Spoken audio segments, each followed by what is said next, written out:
and welcome to another edition of Collector's Corner, brought to you by the fine folks at the Tainted Glove. I am your host, Aloha Mr. Hand, and just to give you a quick refresher, Collector's Corner is something that was started as a result of the pandemic, where I tried to get my arms around all of the memorabilia I have collected throughout the years. And fortunately or unfortunately, depending on your point of view, I did not realize how much I had. And this edition, I'm going to go with more crap I added to my collection. I shouldn't say crap, but more stuff I added to my collection. Some of it is new, and some of it is existing items that I have had that I've added onto with autographs as an example. So I was at the Rosemont Sports Collectors Convention this weekend, and that's where I did all of this work. So without further ado, let me get started. I'm breaking this up into two different things. First is the autographs that I got, and then the second piece will be the new items that I got. So everything that I got autographed, with the exception of one thing, is stuff I've already had. So the first thing I did was on Friday night, and you might have seen the tweet, I got to meet Dwyer Brown. You may ask, who's Dwyer Brown? He's John Kinsella, Ray Kinsella's father from Field of Dreams. You know, the guy who has a catch with Kevin Costner at the end. And I got him to sign this cereal box. It's hard to see with the glare from the light, so I'm trying to move it so the light doesn't hit it as much. But you can see it says, "Is this heaven?" and "Want to have a catch?" and his name, Dwyer Brown. A fantastic guy. I did post a couple pictures of him and I talking when he signed this. And just to add on to it, you can see it was JSA certified. There's the actual cert, and here's the card that they give in conjunction with the cert. So this is the first item I got. And I got that on Friday night. I really like how this turned out. I really, really do. So the next item, there were two I got on Saturday.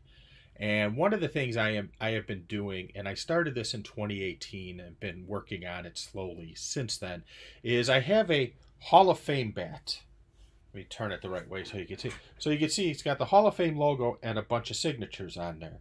And I have Jim Thome, Frank Thomas, Johnny Bench. Right here you'll see one of the signatures I added, and that is Rod Carew. So Rod Carew is right there. And then the other signature I added over the weekend, let me find them, right here is Steve Carlton. They were both appearing at the Rosemont show over the weekend, so I got both of them to autograph the bat. So it turned out much better than I thought. Frank Thomas is already on there. I would have gotten him if he was not on there. Of course, Johnny Bench is on there. That might have been the first person. I take that back. That was not the first person I got on there. The first people I got on there were Ozzie Smith, Eddie Murray. I'm trying to think of who else it was. Ozzie Smith, Eddie Murray, Goose Gossage, Raleigh Fingers, Gaylord Perry, and Tim Raines. Because they were the people who were participating in the golf outing that I attended where I started the bat at. So they were free autographs. Well, not necessarily free. You paid a significant registration fee, but you got the autographs for free as a result of that. So on Sunday was the big day, and I just posted some pictures. You might see it, and I believe this will be actually coming out on Wednesday as a little Thanksgiving treat. So let me just say, hope everyone has a great Thanksgiving. But so let me start with this plate I got signed by Frank Thomas. As you can see, Frank Thomas, 35, and I had him personalize it by saying Big Hurt. This is a plate I picked up for like $5, if even that, in Orland Park at a local card show they do every month at the Orland Park like town hall area and all that, city hall, whatever you want to call it. It is right off of like 151st and LaGrange Road, I want to say, something like that. Don't ask me the exact address, but if you type in Orland Park Card Show, you'll find it in any browser. So the next item I got from Frank is a replica Hall of Fame plaque signed by him. This was done, this was attempted by a company. They attempted to do this, and I was contacted about it. from a friend who, who knows I'm a collector, asking if I'd be interested in purchasing a couple as one of their test runs. And of course I did. I purchased the Thomas and I purchased the Johnny Bench one. Now, the Bench one, it's funny, had an air in it. They misspelled the word plate wrong. They spelled it as late, not plate. So it didn't show up as an air. So I got the air one with Johnny Bench, and I have the new one too. And let me see. I know I have it here. I just need to find which one it's in, because I have both of them. Is this? Yes. Both sides of late. You could see it's supposed to say both sides of plate.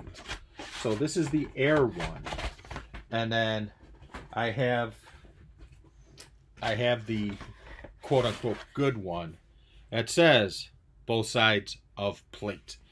So it's something I'm planning on getting autographed from him when I get the chance to. But this was the Frank Thomas one, getting back to that I got autographed there. I had him use a blue Sharpie here with the Hall of Fame 2014 inscription.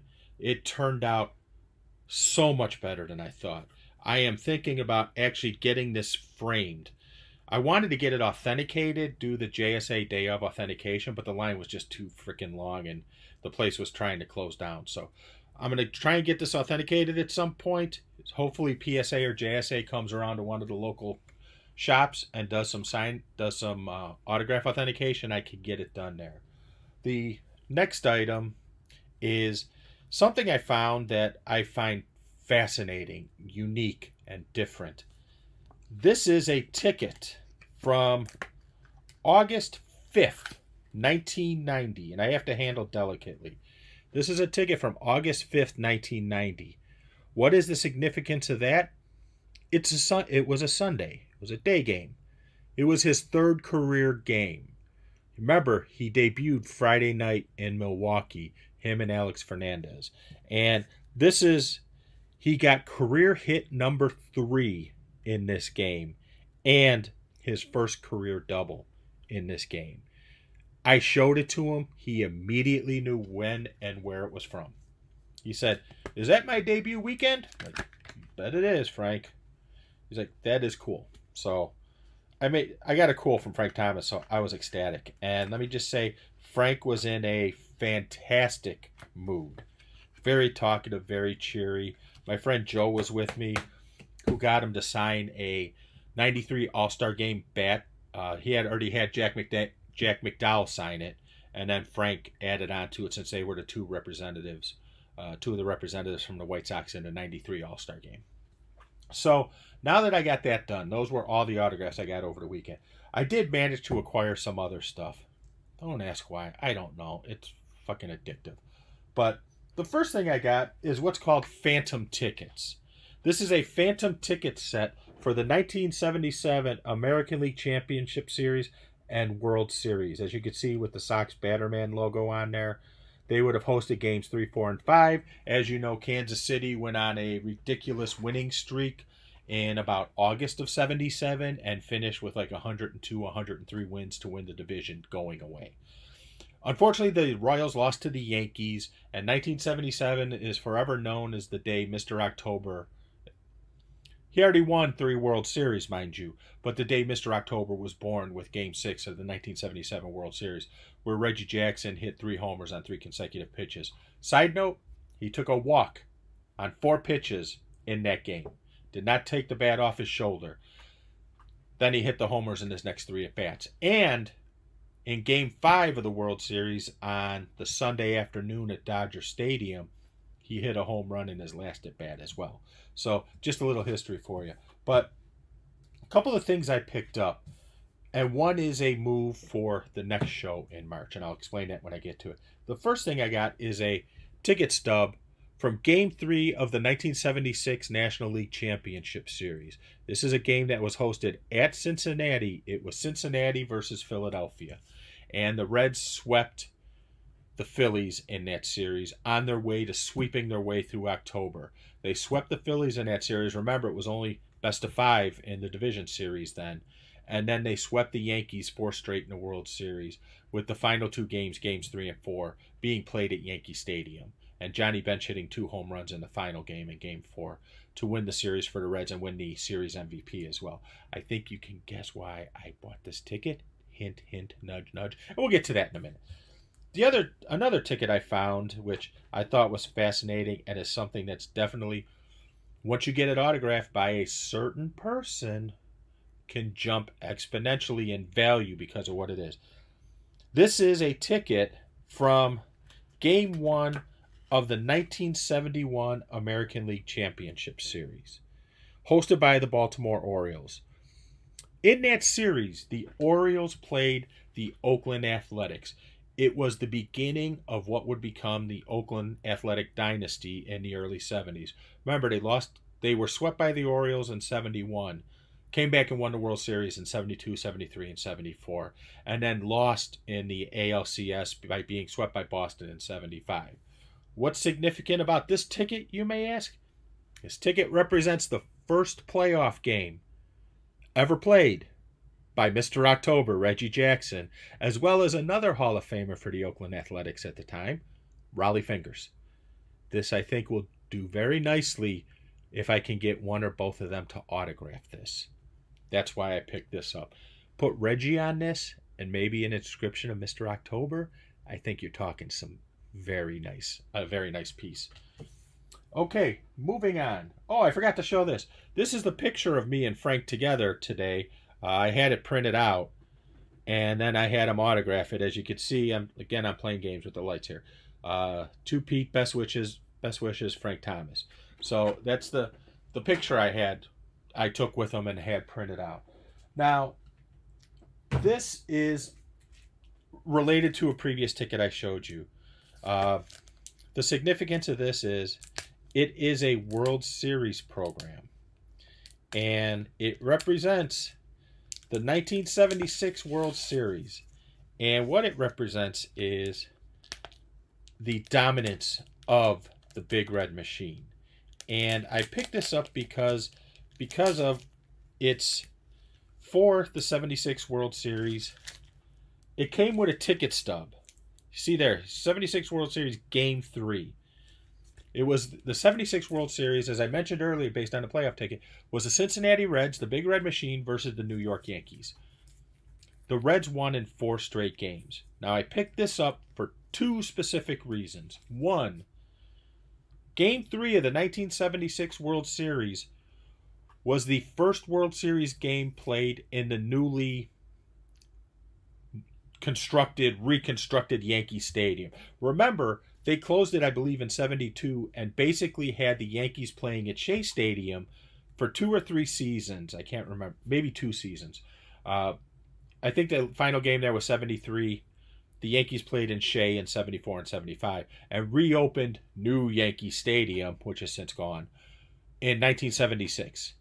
And this represents the first World Series game there in the newly configured Yankee Stadium. Also, this is a World Series, like I said, that my favorite player of all time, Johnny Bench, was the World Series MVP. I think his signature would look awfully nice on here. Might get something for it. Hint, hint, nudge, nudge. And the second to last item, because the last item's really special. Second to last item, you may say, so what, is a 1998 starting lineup edition Bobby Orr. Now you might say, why do you have a Boston Bruin starting lineup? Because if you know anything about the holy trinity of hockey, the 3 greatest hockey players of all time, it's Gordie Howe, Wayne Gretzky, and Bobby Orr. And you could even argue about the order of those 3. There are people who will say Orr is number 1 because of the way he changed the defensive game in hockey. There are people who will say Gordie Howe, and there will be people who say Wayne Gretzky. None are right, none are wrong. All 3 of them are 3 of the 4 on Mount Rushmore. The three must-haves on Mount Rushmore. Yes, this is one of the must-have guys on Mount Rushmore. Now, ordinarily, I would not have bought this. But in March, Bobby Orr will be signing in Rosemont at the Sports Collector Convention. It is his first ever show. This will be the first show he's ever done. Period. Ever. From what I've been told. He has never signed in the Midwest. I know that for a fact. I did manage to meet him in Boston 20 some odd years ago, and I did get his autograph, but I am looking forward to this, and trust me, I will be getting more than just this signed, because I figure I can get this signed right here, someplace like that. I think it'll look really good. You put it in the display box, get it certified, all good. So, also for the March show, already confirmed is Bobby Orr, Dr. J, and Floyd Mayweather. Mayweather was supposed to be there this weekend, had a change in plans and couldn't make it, so he will be there in March. He is already committed to it. There's a video posted on the Chicago Sports Spectacular website with him talking about it. But the final thing, you might have seen the picture. Gabby B. Yes, Gabby B. The future ex-Mrs. Hand. I couldn't resist, but she was there signing. Wonderful, sweet girl. So I bought the CD, got her to autograph it, got her to take a picture with me too. That is it. I hope everyone has a great Thanksgiving. So hopefully you start your holiday season off right. I have also heard that there might be a Aloha Rants coming, or Aloha Takes coming. There's rumors that there might be one coming because that nut job's got things to say. So with that, I want to wish everyone a very happy Thanksgiving.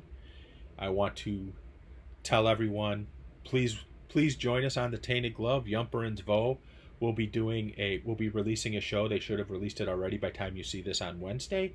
And then join in for the Tainted Glove on the Monday after Thanksgiving. I forget the exact date, because I'm sure we'll have some Bears thoughts as well. Thank you much. Thanks for listening. Have a great day. And for that, I am out of here.